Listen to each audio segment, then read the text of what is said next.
Hello ladies and gentlemen, and welcome to Supercars of London. I am lucky enough to have the keys to this car behind me. It's a 2015 Audi R8 V10 Spyder. So this video is going to be a review, a comparison, and also a first impressions of what this car is like to drive on a day-to-day basis. And as you know, I'm not too keen on convertibles, so whether this car can win me over is a story that I want to try and unravel in this video. So first things first, it is in gloss white with the red or Bordeaux roof, I think it is. It's got light grey interior, we'll get onto the interior in a bit, and it's also got the 19 or 20 inch V10 wheels, I'm not entirely too sure. And this is the facelifted Audi R8. Things include the new taillights and new headlights. It's got new exhaust tips down there, and overall it's just slightly more refined on the exterior and interior, which I'll go over. But overall it has got a S-tronic gearbox, which is the main boost compared to the automatic version of my car. So you can see the new headlights have got the different shaped LEDs as opposed to the dots that mine has across the bottom. It's slightly sharper around the front grille as well. We've got some sharper points around here.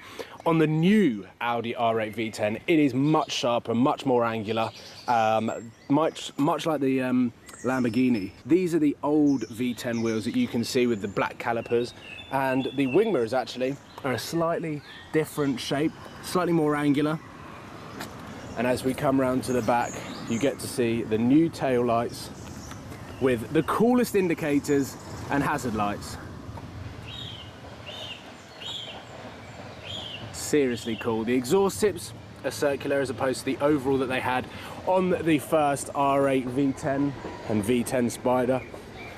Red for the R8 badge. And to be honest, obviously I prefer the coupe, I prefer the hard top because I think the lines are slightly spoiled with the fabric hard top, but I actually quite like the red roof. So let's jump in, check out some of the interior features and then go for a drive.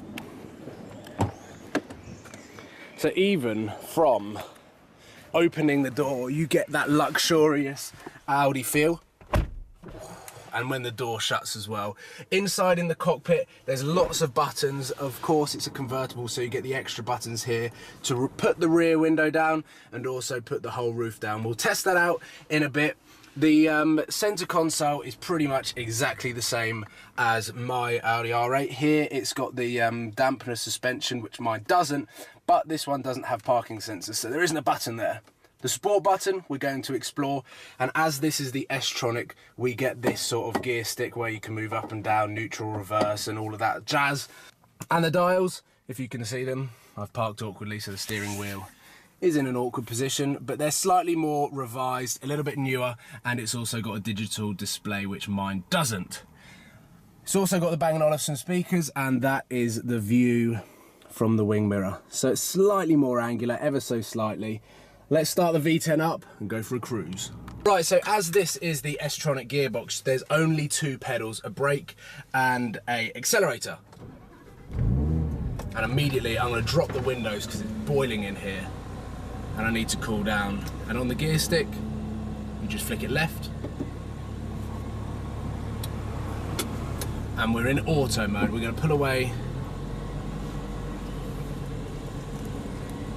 In auto mode, so that I can show you how smooth this S-tronic gearbox is and how easy it is to drive as an everyday car. So it works like an automatic. You take your foot off the brake and immediately you begin to creep forward.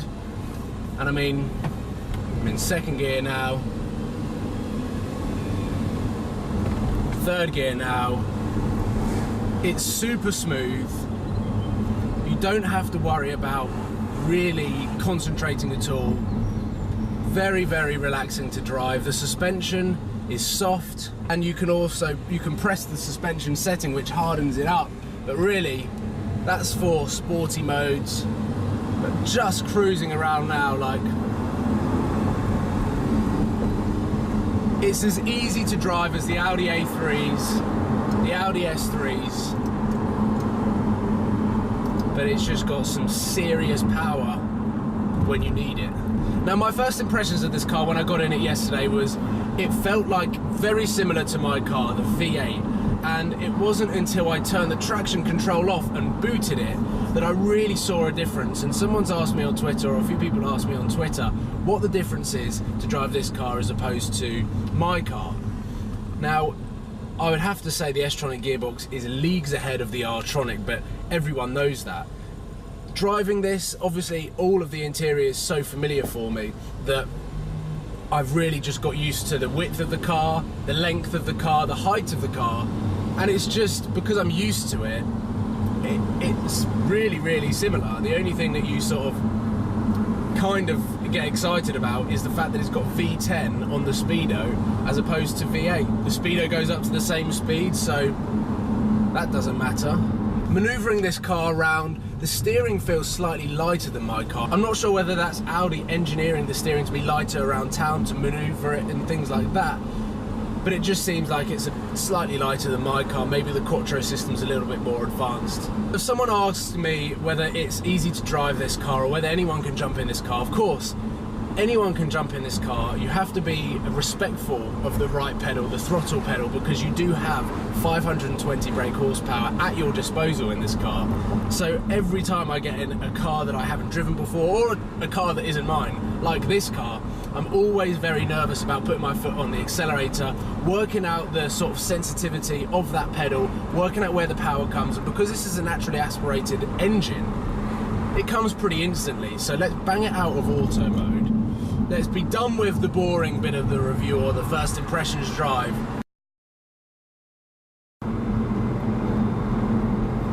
So in manual mode and sport mode, you still have to take your foot off the brake. It still works as an automatic car, but the paddles become manual, the exhaust valves open up, and it just becomes that little bit more responsive to what you want to do. If you start pressing the suspension button, you feel everything on the road, and it becomes a proper track car. And that is the fantastic thing about what Audi have been able to create.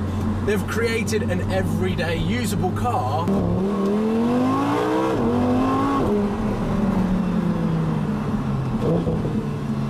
now. As you would have seen there, traction kicks in. This car is very powerful.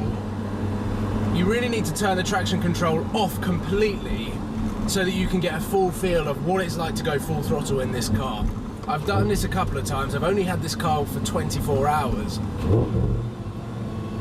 And I've become very aware that the car still likes to drive itself a little bit, so you have to take off all aids. So I'm going to turn the traction control off now.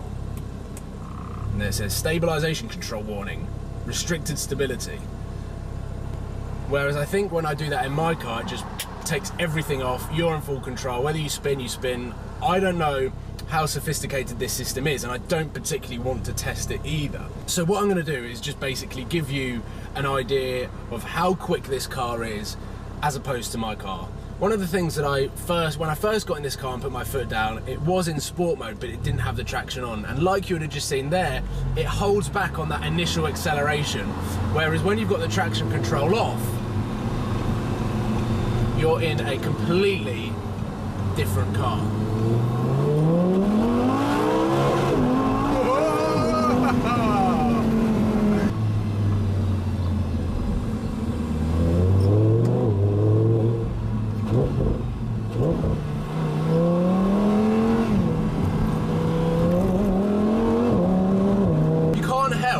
But just use the paddles all the time, whether you're changing gear early, whether you're short shifting, or whether you're going up the whole rev range and then coming back down. You just can't help it.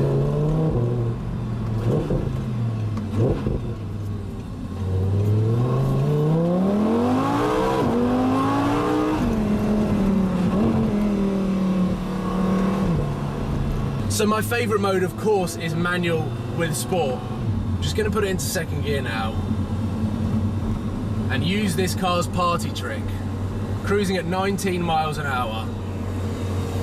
And here we go, ladies and gentlemen. The roof comes down, and if you thought it was good with the roof up, on a day like today, this car is something else. Actually, I'm going to go this way.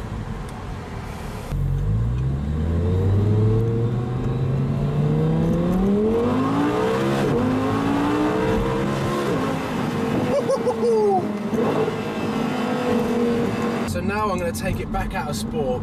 I'm going to put it in the automatic mode because over the last 24 hours of me having this car,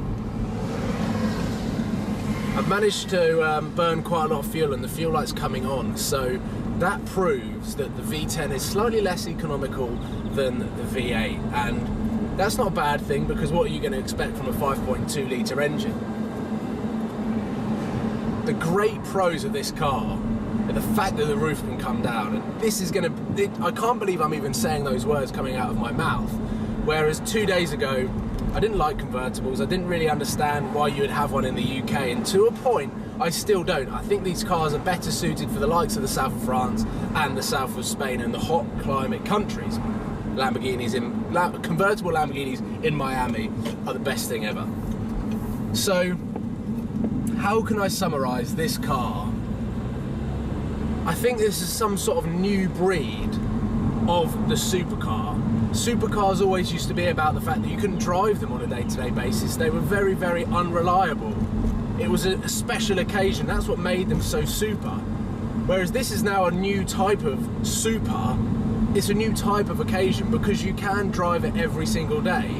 You don't have to drive it hard every day.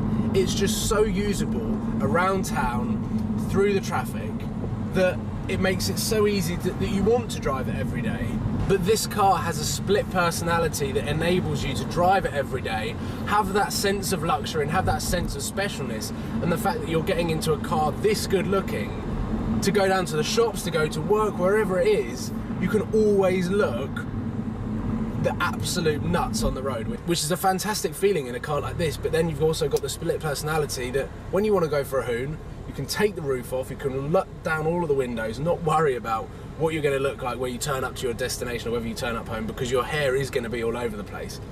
And you can just go for an out and out hoon. And as you would have seen from my video of facing my fear and driving a convertible for the first time with the roof down, it's so much fun. It is so much fun. The only way that I can liken it to anything is it is like a roller coaster. It is just unbelievable. I'm going to put it back into sport now. I'm not going to bother too much.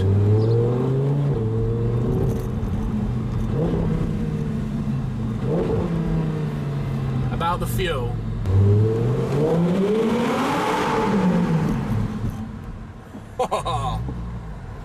And ladies and gentlemen, that is my first impressions review. Let me know what you think. What should I call that video? Like, to me, this is getting to know the Audi R8 V10 24 hours in, finding out what it is like to drive a convertible with the roof down on a more long-term period, but also a car that is much faster, much more advanced than the car that I currently drive. And that's not saying that my car is bad at all. I'm saying that my car is fun with manageable power. I think this is slightly moving away from the car that has manageable power, and it turns into a bit of an animal when it wants to. But maybe that's what some people like. Who knows? What I cannot wait for is the brand new Audi R8 V10 Plus with the virtual cockpit, with a brand new engine straight out of the Lamborghini Huracan. It sounds as good as the Lamborghini Huracan, and it looks, in my personal opinion, even better. So bring that on. Thank you for watching, guys. I hope you've enjoyed this video. I've thoroughly enjoyed filming it, and well, fingers crossed I can enjoy editing it as well. Thanks so much, guys. Make sure that you subscribe. There's going to be tons of content coming, and don't forget, August is when the supercar season in London kicks off, so be prepared for that. Daily vlogs and everything. One more blast. I'm in the wrong gear though. Woo! One more downshift. Hello ladies and gentlemen, welcome to Supercars of London. As you can see behind me, I have a 2015 Audi R8 V10 Spyder. For those that don't know,